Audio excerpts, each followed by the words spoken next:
Hello, this is Mark Wildman of Wildman Athletica, and today we're talking about a little bit of the differences between European fitness and American fitness. Europe was a place that was built before the car, right? So Europe has been inhabited basically in cities and towns for 2,000 years. It's been inhabited much longer than that, but as we think of Europe. So all the cities and everything is designed to walk in. They were around way before cars. So everything is designed, and then they got subways. Very few cities in America are actually designed to be walked. I live in Los Angeles. Los Angeles is not designed to be walked at all. Los Angeles is the size of, I think it's New York, Chicago, San Francisco, and San Diego all put together in the same land area.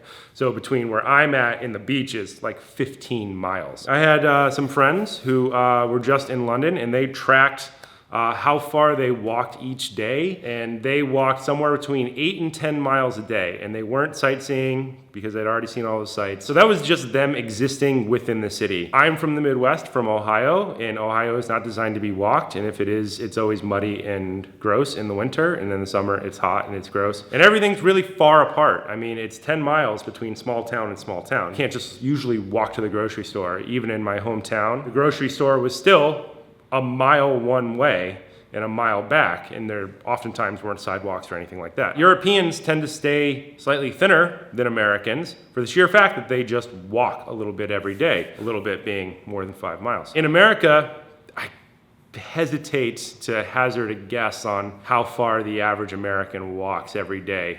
Where I'm from in Ohio, I don't think people walk 5 miles in a year. But for the most part, people don't carry things. They don't carry backpacks with all their work stuff in it. Unless you're in college and you walk around a college campus. That's the only example I can think of your average American who walks. People on college campuses and people in probably New York City or maybe San Francisco. The rest of us living and existing in America, this big, massive, huge country, need to then fill that with some type of other movement. We don't get to walk 2 miles in the morning and 2 miles at night, so we try and substitute that by walking on a treadmill for 45 minutes. It still doesn't really add up to a bunch of small walking distances each day. So we have to then do other things to try and fill in for that missing fitness, that missing movement. Popular things that people do now is rucking, right? Where they put on a heavy backpack and they go for a walk. Problem is, they're not going anywhere, so they're less likely to do it. Things that you are required to do are things that you are likely to do. If you actually have to walk to the grocery store and pick up your groceries and carry them back, then you will do that on a regular basis.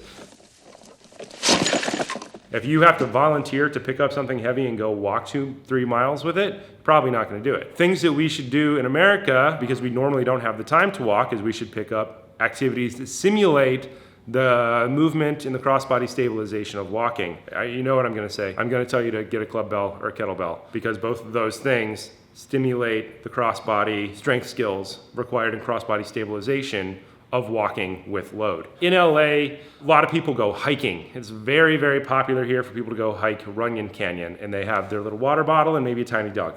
And they walk all the way up and they walk all the way down and they go, I walked today. But it's really not very far. They're really not carrying anything. So if you do hike as part of your social structure, as we do here in Los Angeles, I highly recommend you buy a backpack and put shit in it and then carry that with you. Your average backpack should probably weigh in the range of 30 to 40 pounds. You want to think of that in like a Walking Dead analogy. That's enough. You could put 30 or 40 pounds of equipment in your bag if you know what you're doing, and you could survive. In America, we don't walk all that much, but we should, because it makes you healthy.